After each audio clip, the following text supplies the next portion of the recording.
Argon के बाद हमारे पास आता है 3D और 4S। अब पता है एक तरीका, पहले आर्गन 3D, ये 3D और 4S लिख लो अच्छे से, ठीक है। ये वाली चीज आप लिख लो, जैसे हर जगह लिख लीजिए आर्गन, फिर लिखिए 3D 4S, ठीक है, लिखते हैं 3D 4S, argon 3D 4S, argon 3D 4S, argon 3D 4S। देखो बोर वोर नहीं होना है, मजे से इसको चीज को लिखते जाना है, बड़ा मजा आता है। कभी कभी होता है ना ऐसे अचानक से हम लिखते जाते हैं, बस ऐसे 10 बार लिखना है इसे, ठीक है।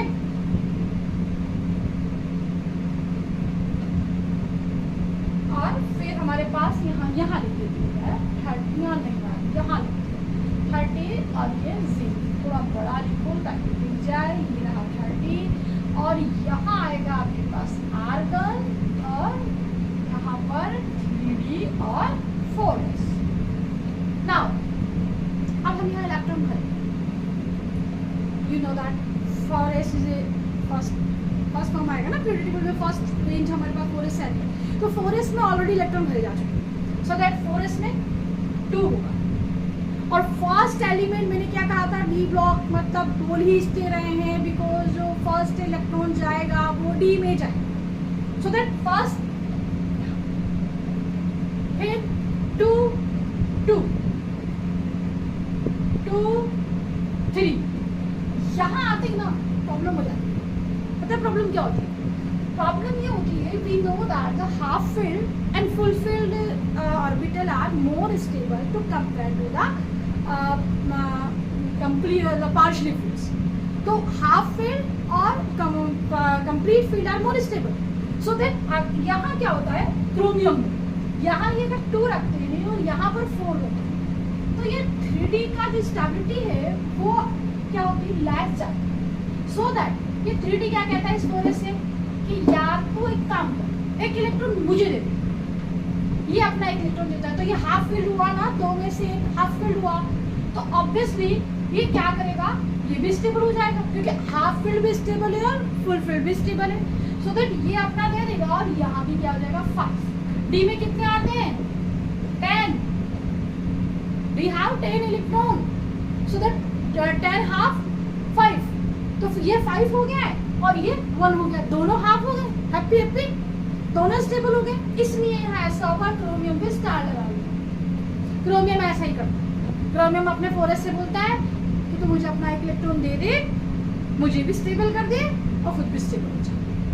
नाउ यहाँ मैग्नीशियम में ये प्रोसेस चलता रहता है, ये वापस से अपना फुलफिल हो जाता है। नाउ 3D 5 4S 6, सिंपल चल रहा है, 2 7 2 8, यहाँ फिर ऊपर भी वही बात होती है।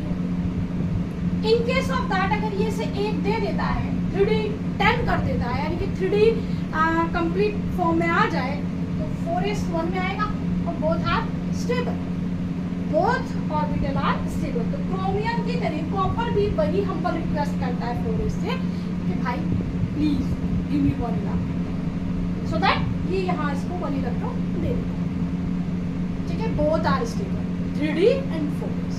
नाउ नेक्स्ट 10 और 2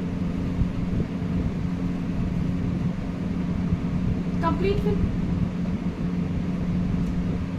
अब इसको याद कैसे करें, ऐसे लिखने बैठे तो गड़बड़ हो जाएगी, इसलिए हमें क्या करना है, हमें इसे इस तरह याद करना। पता है कैसे, जैसे इसे आप मानिए 3D और इसे मानिए सीधा लिखना है ना, मुझे सीधा लिखना 4S, उल्टे हाथ से लिखना, तो ये 4S है और ये भी, ठीक है। ऐसे ही ध्यान रखना, ऐसे इसको ध्यान रखना। 4S 2 होता है और 3D फॉर्म होता है, यानी कि जब मैं ऐसे फॉर्म कर रही हूँ तो मैं स्कैंडियम को रिप्रेजेंट कर रही हूँ, This is the representation of electronic configurations of scandium. Scandium show that argon तो same है, 3d and 4s. तो 3d 1 4s2 इसे scandium आप देख सकते हैं. टाइटेनियम 3d 2 4s2,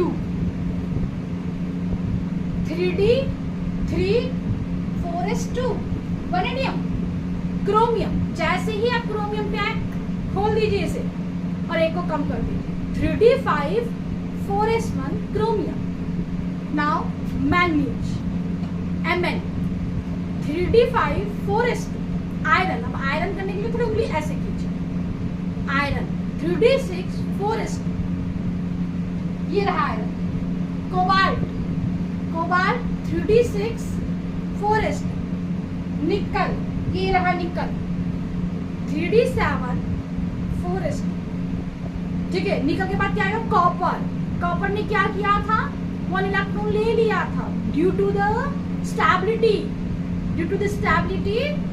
उसने ऐसा किया था. So the 3d 10 4s1 is a copper and the zinc is 3d 10 और 4s2. कितना इजी हो.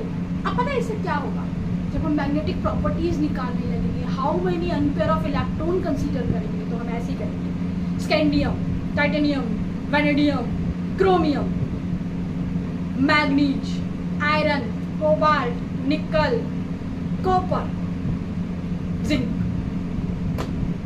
ठीक है. ये आपका इलेक्ट्रॉनिक कॉन्फ़िगरेशन हो गया. इससे बहुत सारी प्रॉपर्टीज जो होंगी आप लर्न कर पाओगे. और ये जो ट्रिक है ना ये आपको एग्जाम्स के अंदर बेवजह वो लिखने वाला प्रोसेस होता है ना उससे फ्री कर देगा. So that focus on electronic